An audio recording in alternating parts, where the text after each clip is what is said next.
साधु बाबा सखी माता एते दिन आश्रम रहिल कौन शिक्षा कल मनरे कौन संकोच न रखी परिप्रकाश कर ठाकुरे आजिकल भक्त मानकर कटुबाच्य सह्य होनी तापर छड़ा आश्रम किसी भल लगुनि बाबा ए आश्रम रे रहउतबा सब मनुष्य भी अबाठर पाद देलेनी सेहिति तो ओ मनटा खाली छटपट होउची ठाकुर निराय कलंक लागि जिवो तो सेहिति ओ मनटा खाली छटपट होउची सखी माता शक्तिवान विचारमान मानंग मनरे आशंका अछि भविष्यत पीढ़ी माने विनाश आड़ को अग्रसर होउचंती तुमे ठाकुरंकर गोटे कथा मन रख ओलोटा को ओलोटाई सीधा करा जाए आगामी दिन रे एक झड़ तोफान आसी केउ आड़े विनाश को उड़ाई नब आलोकर वातावरण सृष्टि करिबो यह केवल संभव हब ऋषि मानकर पराक्रम द्वारा केतेक परोक्षरे आउ केतेक प्रत्यक्षरे कार्य संपादन करिबे ठाकुरे ये तो हूँ कली जुग ए कली जुग ऋषि मैंने आत्मगोपन करे ठाकुरे ए कली जुग ऋषि मानकर स्थान कौटी रहा ठाकुरे साधु बाबा जो मनीष निजर सांसारिक पारिवारिक पाखर दूरे रही जे विश्व मानव कथा चिंता करे से ही होची महात्मा जे निज कथा चिंता करे नहीं विराट पाई चिंता करे जे निज पाई किछि करे नहीं विराट पाई करे निजे मरी विराट को बंचाए ठाकुरे आमे तो विराट मानर माने किछि भी जानिनु केवल एतिकी जानिछु आपनकर आदेश रे गछर पत्रटी भी एपटे सेपटे हेनी आपण मारिबे आ रखिले हे ठाकुरे आमे आइछु ए दुनिया को केवल आपण को पाई ए जीवन थिबा जाए आपण को नाम गाई ए जीवनटा चली जाऊ ठाकुरे एई हइया कामना ठाकुरे एतिकी कामना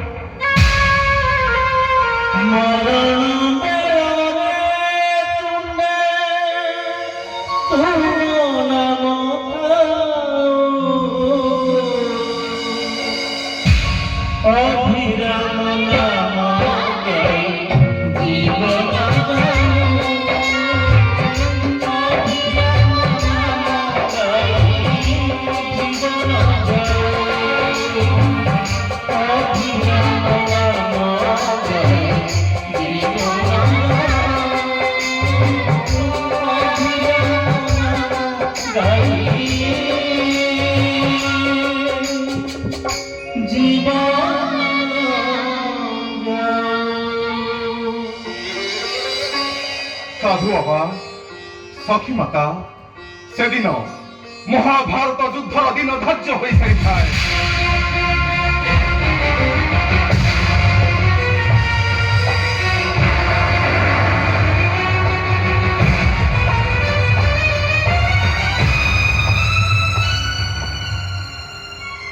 उभय पक्ष प्रभु श्रीकृष्ण पाखक आसी साहाय्य मागिबा प्रथमे मानी दुर्योधन आसी प्रभुंक मस्तक पाखरे दंडायमान हुए प्रभु सेतबेले शयनित थांती पछरे सखा अर्जुन आसिले पादुक पाखरे बसी रहिले प्रभुंकर निद्राभंग हेला प्रथमे दृष्टि पड़िला अर्जुन उपरे पचारिले सखा आसिपार अभिप्राय सांगे सांगे मानी दुर्योधन कही उठले प्रभु मु अनेक बेलू आसी आपण मस्तक पाखरे दंडायमान होई अछि प्रभु सेठु पछकु चाहे मुरुकी हसी देले कहले दुर्योधन ଆସିବାର ଅଭିପ୍ରାୟ କ'ଣ? ଦୁର୍ଯ୍ୟୋଧନ କହିଲେ, ପ୍ରଭୁ, ଏ କୁରୁକ୍ଷେତ୍ର ଯୁଦ୍ଧ ପାଇଁ ଆପଣଙ୍କର ସୈନ୍ୟ ମୋର ଆବଶ୍ୟକ। ସେଠୁ ପ୍ରଭୁ ହସି ଦେଇ ତଥାସ୍ତୁ କହିଦେଲେ। ମନ ଖୁସିରେ ଦୁର୍ଯ୍ୟୋଧନ ଚାଲିଗଲେ। ସଖାଙ୍କୁ କହିଲେ, ସଖା, ଏ କୁରୁକ୍ଷେତ୍ର ଯୁଦ୍ଧରେ ତୁମର ପରାଜୟ ସୁନିଶ୍ଚିତ। କାରଣ ଏ କୁରୁକ୍ଷେତ୍ର ଯୁଦ୍ଧରେ ଅସ୍ତ୍ର ମୁଁ ଧରିବି ନାହିଁ। ଦୁର୍ଯ୍ୟୋଧନ ନାରାୟଣ ଅସ୍ତ୍ର ନେଇଗଲେ। ଅର୍ଜୁନ କଣ କହିଲେ ଜାଣିଛ? କହିଲେ, ଏ କୁରୁକ୍ଷେତ୍ର ଯୁଦ୍ଧରେ ଆମେ ହାରିବୁ କି ଜିତିବୁ ଆମେ ଜାଣିନାହୁଁ। ଆମର କେବଳ ଆପଣ ଦରକାର। କହିଲେ, ଆରେ ତୁମେ ତ ଜାଣିଛ ମୁଁ ଏ କୁରୁକ୍ଷେତ୍ର ଯୁଦ୍ଧରେ ଅସ୍ତ୍ର ଧରିବି ନାହିଁ। ମତେ ନେଇ ତମେ ଯୁଦ୍ଧ ଜିତିବ କେମିତି? ସେଠୁ କହିଲେ, ଆମର କିଛି ଦରକାର ନାହିଁ, ଆପଣ ଖାଲି ଆମ ସାରଥୀ ହେବେ। କଣ ତୁମେ ମାନେ କିଛି ବୁଝିପାରିଲ? ବୁଝିଗଲି ଆଜ୍ଞା, ବୁଝିଗଲି। ଆପଣଙ୍କ ନୀଳା ସମ୍ପୂର୍ଣ୍ଣ ହଉ ମହିମା, ଆପଣଙ୍କ ନୀଳା ସମ୍ପୂର୍ଣ୍ଣ ହେଉ। ଜୟ ସତ୍ୟନାରାୟଣ କର।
ବାହାଘର ଏତେ ବର୍ଷ ପରେ ପିଲାଟେ ମତେ ଦେଲ ଯେ ଜନ୍ମରୁ ଅନ୍ଧ, କିଛି ଦେଖିପାରୁନି, କିଛି ଜାଣିପାରୁନି। ଅଣ୍ଡାଳି ଅଣ୍ଡାଳି ଖାଲି କହୁଛି, ବୋଉଲୋ ମୋ ଠାକୁର କେମିତି ଦେଖିବାକୁ। ତାରି କଥା ଭାବି ଭାବି ମୋ ଭୋକ ଶୋଷ ସବୁ ମରିଗଲା। ଯମୁନା, ଏ ଯମୁନା, ଆରେ ତମେ ଏ ଛୋଟିଆ କଥା ପାଇଁ ଭାଙ୍ଗି ପଡୁଛ? ଶୁଣିଲ, ଆରେ ତାକୁ ଯିଏ ସଂସାରକୁ ଆଣିଛି ସିଏ ତାର ଭଲ ମନ୍ଦ କଥା ଚିନ୍ତା କରିବ। ତମେ ଆଦୌ ବ୍ୟସ୍ତ ହୁଅନି, ଆଦୌ ବ୍ୟସ୍ତ ହୁଅନି। ତମେ ଜାଣିଛି ତାଙ୍କ ଉପରେ ମୋର ଭରସା ଅଛି, ବିଶ୍ୱାସ ଅଛି। ଆଉ ଏତିକି ମନକୁ ମନ ମୁଁ ବୁଝାଇ ଦେଇଛି ଯେ ତାଙ୍କ ଆଶୀର୍ବାଦରେ ମୋ ପୁଅ ଦିନେ ନା ଦିନେ ହେଲେ ତମ ଭାଇଙ୍କର ତାଗିଦ, ବୋହୁମା ସେ ଅନ୍ଧ ପିଲାଟାକୁ ନେଇ କୋଉଠି ଛାଡି ଦେଇ ଆସ। ଏମିତି ଜାଗାରେ ଛାଡି ଦେଇ ଆସ ଯେ ସେ ଯେମିତି ଆଉ ଘରକୁ ଫେରି ପାରିବନି। ତମେ କହିଲ ମୋ ପରା ମା 10 ମାସ 10 ଦିନ ଗର୍ଭ ଯନ୍ତ୍ରଣା ସହି ମୋ ପିଲାଟାକୁ ମୁଁ ଜନ୍ମ ଦେଇଛି। କେମିତି ତାକୁ ମୋ ପାଖରୁ ମୁଁ ଅନ୍ତର କରିପାରିବି? କେମିତି? ଆରେ ତମେ ବୁଝୁନ କାହିଁକି? ମୋ ଭାଇ ହେଲେ 10 ଖଣ୍ଡ ଗାଁର ମାମଲତିକାର ଲୋକ। ପ୍ରତି ମୁହୂର୍ତ୍ତରେ ଶହ ଶହ ଲୋକଙ୍କର ସେ ଧର ଭାଙ୍ଗନ୍ତି। ପ୍ରତି ମୁହୂର୍ତ୍ତରେ ଶହ ଶହ ଝିଅ ବୋଉଙ୍କର ଇଜ୍ଜତ ମହତକୁ ତାଙ୍କର ନିଲାମ କରନ୍ତି। ହେ ଯମୁନା, ଆରେ ମୋ ଭାଇ ଚାହିଁଲେ ମୋ ପିଲାଟାକୁ ମାରିଦେବେ।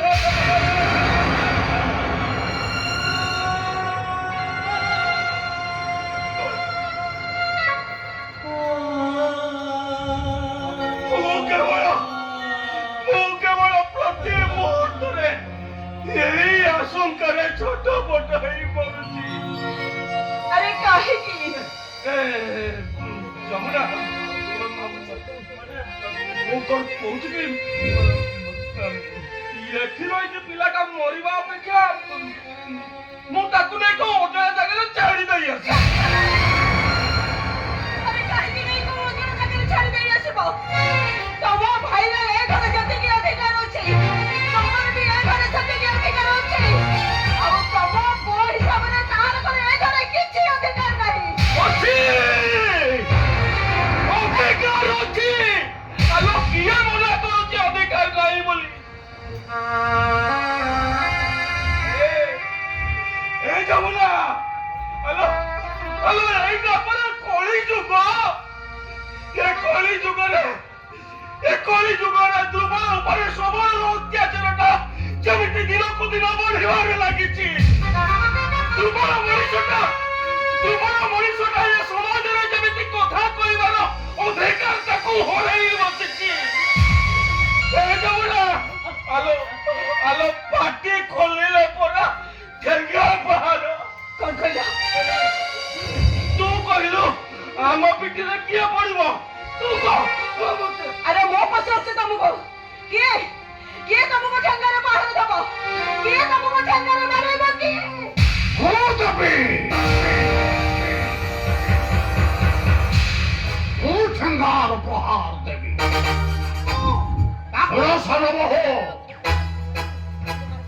ମୁଁ ଦେଖିବି କିଏ ତମ ପିଠିରେ ଆସି ପଡିବ।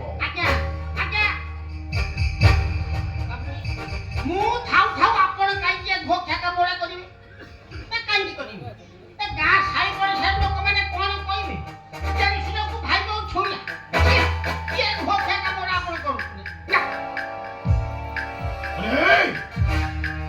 କପିଳା, ତମ ମାନଙ୍କୁ କେବେ ଥର ମୁଁ କହିଲିନି ସେ ଅନ୍ଧ ଛୁଆଟାକୁ ନେଇ କେଉଁଆଡେ ଛାଡି ଦେଇ ଆସ। ହେଲେ ତମର ତ ମୋ କଥାକୁ ଖାତିର ପଡୁନାହିଁ। ତୁମକୁ ଆଜି ଶେଷ ଥର ପାଇଁ ମୁଁ କହିଦଉଛି, ତମେ ଯଦି ସେ ଅନ୍ଧ ପୁଅଟାକୁ ଏ ଘରୁ ବାହାର ନ କରିଛ,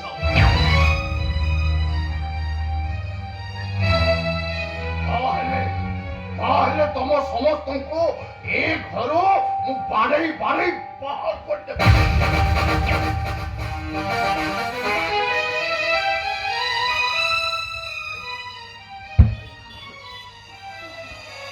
ଭାଇ,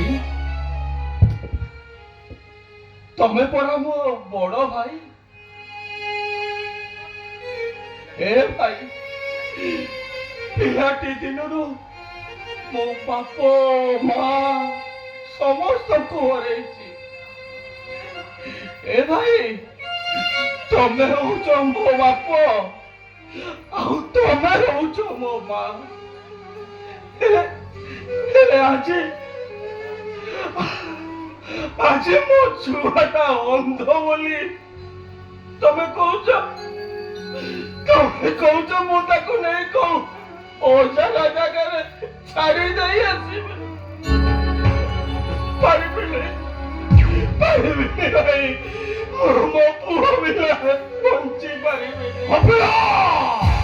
ଏ ଭାଇ, এইটা করো তোমার মনুষ্য পড়িয়া।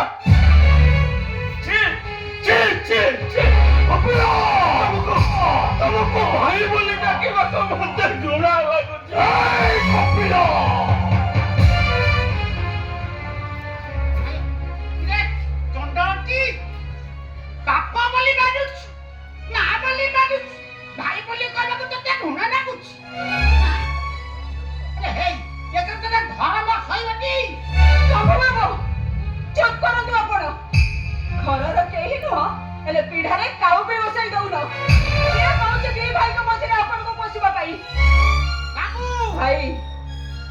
ଆପଣଙ୍କୁ ମୁଁ ହାତ ଯୋଡୁଛି। ଏ ଘରକୁ ଆସିବା ମୋର 10 ବର୍ଷ ହେଇଗଲାଣି। ଆପଣଙ୍କ ଆଗରେ ପଦେ କଥା କହିବ ତ ଦୂରର କଥା, ମୁଁ ଆପଣଙ୍କ ଆଗରେ ଠିଆ ବି ହେଇନି। ହେଲେ ଆଜି ଆପଣ କହୁଛନ୍ତି ଆମ 2 ଜଣଙ୍କୁ ଏ ଘରୁ ବାହାରି ଯିବା ପାଇଁ। ଆମେ ଯଦି ଆପଣଙ୍କ ପୁଅ ଝିଅ ହେଇଥାନ୍ତୁ ଆପଣଙ୍କ ଏ କଥା କହିପାରିଥାନ୍ତେ। ଓ ବୁଝିଲି, ଆପଣ ବାହା ହେଇନାହାନ୍ତି, ପିଲା ଛୁଆର ବାପା ହେଇନାହାନ୍ତି। ଆପଣଙ୍କର ଆସ୍ତେ ମୋ କାଉଠୁ। ତମର ତ ସାହସ କମ ନୁହେଁ। କାହାକୁ ତମେ କଣ କହୁଛ ଜାଣିପାରୁଛ ତ? ଜାଣିଛ ସାନ ବୋହୂ, ମୁଁ ଚାହିଁଲେ ଏଇ ମୁହୂର୍ତ୍ତରେ ତମମାନଙ୍କୁ ଏ ଘରୁ ବାହାର କରିଦେଇପାରେ। ନା ଆଉ କହିହବନି। ନା ସେ ଆପଣଙ୍କ ଭାଇ କହିଲା, ଭାଇ ବୋଉ କହିଲା। ନା ମୋର ଗୋଟେ ଭାଇ ଭାଇ ଏ ଘରୁ ବାହାରି ଗଲେ ଆମେ ରହିବୁ କୋଉଠି, ଖାଇବୁ କଣ, ବଞ୍ଚିବୁ କେମିତି? ଭାଇ ଆମକୁ ଟିକେ ଦୟା କର।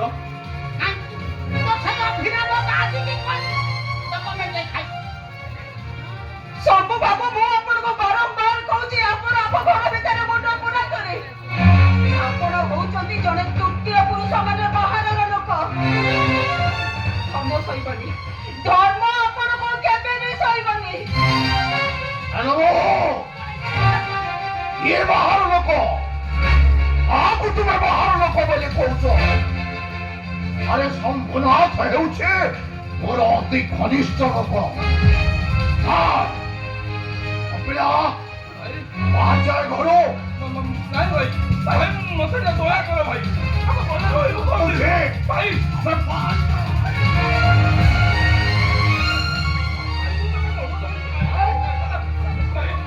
ହେଇଗଲା। କଥା ଟିକେ ଶୁଣ।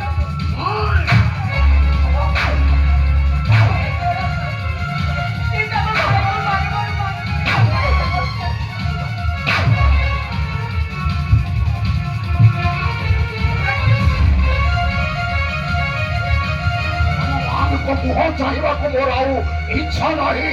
ବାହାଯାଅ। ବହୁତ କଥା ତୁ ଆଜି ତୋ ବଡ ଭାଇକି କହିଦେଲୁ। ବାହାରେ ଘରୁ